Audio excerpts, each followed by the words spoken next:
Meus queridos irmãos, celebramos no mundo inteiro católico a festa de um grande Papa que viveu no ano 1020, primeiros anos do século XI, e que se destacou na Igreja pelo estilo do seu comportamento e, sobretudo, pela inteligência que ele teve em poder consertar determinadas inclinações negativas que estavam acontecendo também dentro da mesma estrutura da Igreja. Trata-se de um grande santo, San Gregório VII, que foi um papa. O nome dele de batismo, na verdade, era Hildebrando, um nome que talvez nós não usamos aqui no Brasil. Sentiu logo a necessidade, ele também, de formar-se como filósofo e teólogo, tornou-se sacerdote, foi consagrado bispo e se tornou papa. A ação principal que destacou o pontificado do Papa Gregório VII foi exatamente a disciplina dentro da Igreja. O que na verdade estava acontecendo? Eram outros tempos, portanto, respeitamos a história. Havia aquele que era chamado de poder temporal dos papas. Os papas, às vezes, eram escolhidos entre famílias nobres, sobretudo da cidade de Roma.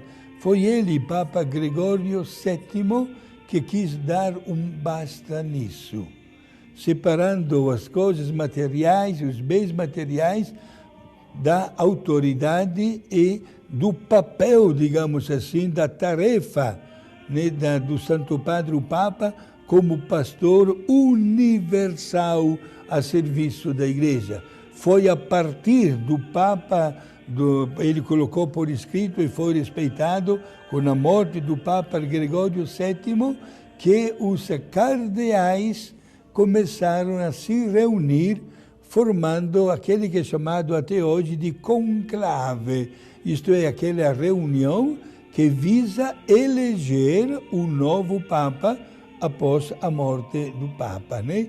Portanto, o trabalho que o Papa Gregório VII fez foi extraordinário. Claro que no começo as famílias nobres, sobretudo da Itália, e com destaque da família de Roma, não gostaram, porque às vezes já aspiravam a colocar um dos seus filhos ou representantes no trono de Pedro como Papa. Foi ele que insistiu que não era este o caminho, porque o poder do pontificado não devia se misturar com o poder temporal. Portanto, quem era eleito Papa devia ser uma pessoa que renunciava a tudo para servir a Deus.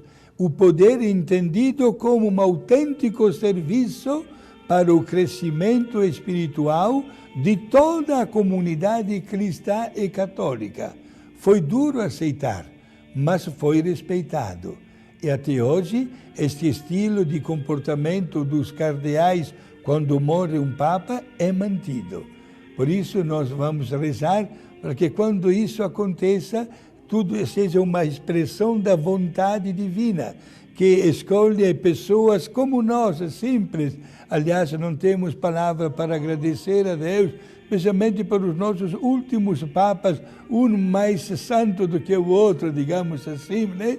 Um mais fraterno do que o outro, um mais pastor verdadeiro do que o outro. E que tudo isso seja um sinal de que Deus, através do seu vigário aqui na terra, acompanha a nossa caminhada cristã.